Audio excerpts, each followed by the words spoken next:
A month after the St. Louis Rams released Bud Sasser because of a non-football injury, the former Tiger is speaking out for the first time. KRCG 13's Ashley Zavala joins us now in the studio with more on her conversation with Sasser. Ashley.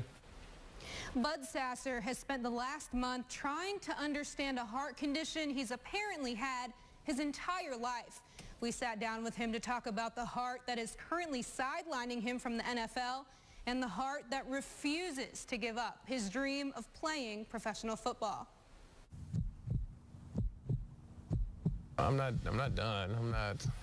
Nor am I your average player. Find something to drive me. And it might have been the biggest speed bump, but you know, there is another side. The brokenheartedness is subsiding for Bud Sasser. Brokenheartedness from feeling so close, yet so far from a dream. People, like, they see you and they just, like, you know, it's almost like they try to sympathize for you or with you, and it's just like, I don't need that. But the thing is, people don't understand how hard I work. So it's almost insulting that you think I'd quit now. Quitting for Bud would mean an abrupt end to 18 years of hard work. An end to the career of a Mizzou football player who helped raise several banners at the school, including 2 Southeastern Conference division championships. It would be an end to the receiver who overcame being constantly overlooked. Being counted out before the season started, becoming the captain and still being counted out as like part of the receiver group, like, you know, well, they're missing these guys. Who's going to step up? Bud responded to the constant questioning by catching more than 1,000 yards his senior season. Although the media recognized him as a first-team All-SEC receiver, he still felt left out as he prepared for the NFL draft. Regardless, the St. Louis Rams welcomed him to the team in the 6th round of the draft in May. He was closer to his dream. It wasn't until a month later when he would feel it slip away and the heartache would sink in. After receiving the results of the most thorough physical of his life, Rams staff members told Bud he had a form of hypertrophic cardiomyopathy, the leading cause of sudden death in athletes. The Rams released him from the team. I just get up and walk out. Like,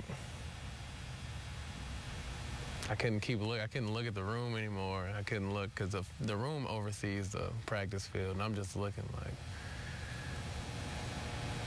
I was just right there. Like, you know, like my dream job was right there. Although it was his heart keeping him from that job, he said it was his heart that refused to give up on the dream. We started thinking, what could we do next, and who do we have to go see, because this couldn't be right. This couldn't be this extreme, or I would have felt something by the age of 23. I would have felt something.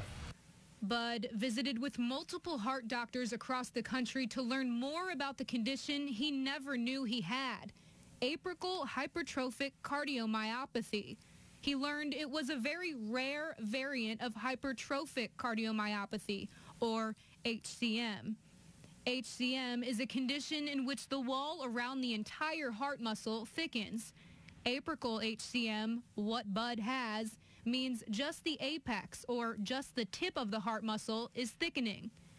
Apical is so rare that only about 10% of U.S. patients with HCM have this type of condition, according to heart experts. Experts say apical is so rare, there is still so much unknown with the condition because very few studies have actually been done on it. One of the doctors he met with was Dr. Rohit Parmar at the Baylor Heart and Vascular Hospital in Dallas. We don't know exactly the level of risk for apical hypertrophic cardiomyopathy variant, but we do know there is a risk. It is not as high a risk.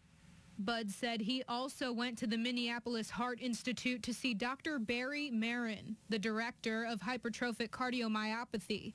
Dr. Marin participates in several HCM-related studies, including sudden death in athletes. He's letting me know, like, yeah, there's people that play with this.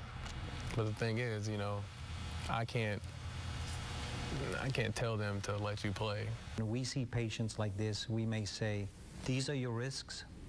And then I generally leave it up to the teams to make that decision.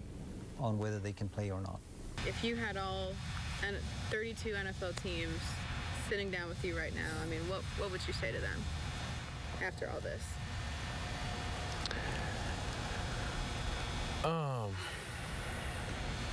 That I've never been a risk. I'll be playing somewhere and waiting on that moment to come across, and till then I'll be waiting for who's ever calling. Bud said he has spoken and visited with some football teams, but because of the unknown of April HCM, those teams are hesitant to be the first to sign him. He'll continue to take this newfound evidence and knowledge of his heart and present it to NFL teams, hoping they'll consider giving him a chance at his dream. Reporting for KRCG 13, I'm Ashley Zavala.